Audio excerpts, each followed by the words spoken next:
មាន Panty កោប្រាំងសៀម1904ដល់1907និងឯកភាពលើ JBC ក្នុងផ្នែកវាស់វែង Panty និងការបោះបង្គោលព្រំដែនចំនួន205បង្គោលផងដែរក្រោយសង្គ្រាមលើកទី1តើអាចជួយអ្វីខ្លះមកខ្មែរបងប្អូនពេលក្រោយបាត់ឈប់បាញ់យើងនិយាយអំពីច្បាប់កុំប្រញាប់និយាយថាសៀមព្រមឬមិនព្រមការបានចុះហត្ថលេខាបានអនុវត្តនឹងមិនអាចបកស្រាយថាមិនដឹងពីព្រោះថាយុទ្ធសាស្ត្រសៀមជាញឹកញាប់បងប្អូននឹងមកយេគឺតែងតែបកស្រាយ Panty ឡើងវិញដោយអះអាងថា Panty មិនច្បាស់ឬក៏បច្ចេកទេសខុសអីចឹងទៅប៉ុន្តែការឯកភាព JBC វាស់វែងដែលប្រើបច្ចេកទេសទំនើបនឹងបានបោះបង្គោលព្រំដែនបានចំនួន205បង្គោលមានដូចជានៅបន្ទាប់ព្រំដែនចន្លោះបង្គោលលេខ52ដល់លេខ59ខេត្តបាត់ដំបងប្រទេសកម្ពុជាមាន166បង្គោលដែលបានដាក់បញ្ចប់ជាទៀងទាត់ក្នុងការវាស់វែងនិងកំណត់ទីតាំងសម្រាប់ទិន្នន័យហេដ្ឋារចនាសម្ព័ន្ធរួចរាល់នៅបន្ទាប់ព្រំដែនចន្លោះបង្គោលលេខ42ដល់លេខ47ខេត្តបន្ទាយមានជ័យប្រទេសកម្ពុជាក៏បានដាក់39បង្គោលនៅក្នុងការវាស់វែងនិងសិក្សារួចរាល់ផងដែរបញ្ជាក់ក្រោយពេលបាត់ឈប់បែកសង្គ្រាមលើកទី1រួចតាំងពីភាគីនេះក៏បានយកព្រមលើស្ថាបនាចំនួន15បង្គោលលើព្រំដែនដែលខូចនិងបាត់នៅទីតាំងដើមរបស់ពួកគេនិង3បង្គោលព្រំដែនក្នុងទឹកដែលទន្ទឹមនឹងកំណត់ទីតាំងថ្មីដែលឯកភាពគ្នាជាផ្លូវការមានន័យថាភាគីទាំងពីរហ្នឹងគឺបានយកព្រម15បង្គោលនៅលើគោកដែលត្រូវបានយកចេញពីទីតាំងខូចនិងបាត់រួចបានឡើងវិញនៅទីតាំងដើមព្រមទាំង3បង្គោលនៅក្នុងទឹកដែលបានយកព្រមកំណត់ទីតាំងថ្មីមួយដែលឯកភាពគ្នាចាំជំរាបជូនប្រាប់បងប្អូនថាចេះ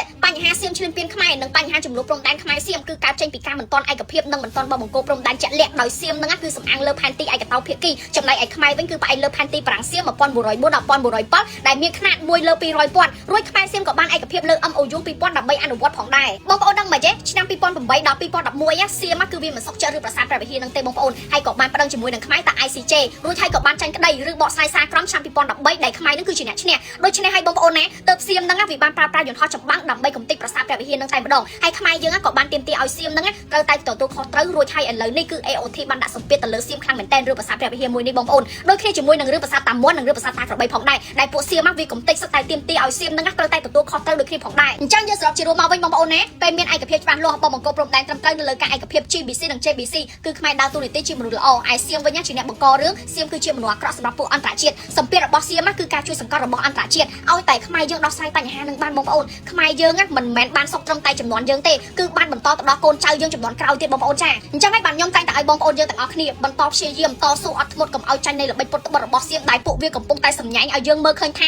យើងនេះគឺគ្មានសង្ឃឹមទេបងប្អូនគ្មានទេកុំតំណដាក់តម្កល់យកដីអីបងប្អូនចាអត់មានទេបងប្អូនអ្វីដែលយើងកំពុងឲ្យគេធ្វើខ្លះៗនៅក្នុងពេលនេះគឺដើម្បីបង្ហាញវត្ថុតាងចាវត្ថុតាងការបំពេញបទឈប់បាញ់របស់សៀមដើម្បីឲ្យអ្នកសង្កេតការណ៍សៀមនឹងដាក់សម្ពាធបន្ថែមទៅលើសៀមនិងបញ្ជាក់ថាខ្មែរនឹងគោរពបទឈប់បាញ់បានល្អតើបគេតែងតែបង្ករឿងឲ្យយើងនេះបងប្អូនចាដើម្បីឲ្យយើងនឹងគឺជាអ្នកខុសវិញមួយវិញទៀតបងប្អូនសង្គ្រាមការទូតគឺពិតជាស្មុគស្មាញនឹងខំនៅក្នុងចិត្តណាស់បងប្អូនចាប៉ុន្តែអាចកែប្រែនៃប្រវត្តិសាស្ត្រចំដែរបានសម្រាប់យើងបច្ចុប្បន្ននឹងទុកឲ្យកូនចៅយើងនៅចំនួនក្រោយគឺកុំឲ្យមានសង្គ្រាមបន្តទៀតនិងមានបង្គោលព្រំដែនច្បាស់លាស់គេមិនអាចយកលេសបានទៀតទេបងប្អូនចាចុងក្រោយបងប្អូនណាត្រូវតែជឿទុកចិត្តទៅលើរដ្ឋាភិបាលជឿទុកចិត្តទៅលើថ្នាក់ដឹកនាំគ្រប់ចំថ្នាក់ដើម្បីយើងក៏ដើម្បីជាតិយើងទាំងអស់គ្នាផងដែរជួបខ្ញុំស្រីនួននៅវីដេអូក្រោយ